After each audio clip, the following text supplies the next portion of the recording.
বানাচ্ছি এবছর শীতের শুরুতে প্রথম কড়াইশুঁটির কচুরি।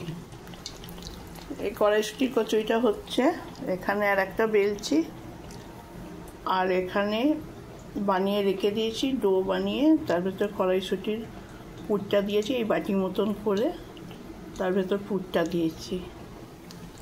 আর পুরটা তৈরি করে নিয়েছি, কড়াইশুঁটি বেটে নিয়েছি মিক্সিতে ভালো করে, তারপরে গোটা গরম মশলা ভেজে নিয়েছি, দারচিনি, ছোটো এলাচ, লবঙ্গ আর জিরে, ধনে গুঁড়ো নিয়ে ভালো করে কড়াইশুঁটি বাটার মধ্যে মশলাটা মিশিয়ে নুন চিনি দিয়ে কড়াইতে একবার ভালো করে শুকনো করে নেড়ে নিয়েছি কড়াইশুঁটির পুরটা, যাতে নরম না হয়ে যায়।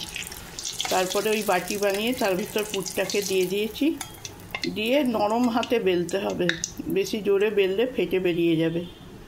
এই একটা হয়ে গেল, বাকি এটা বেলে আবার করব।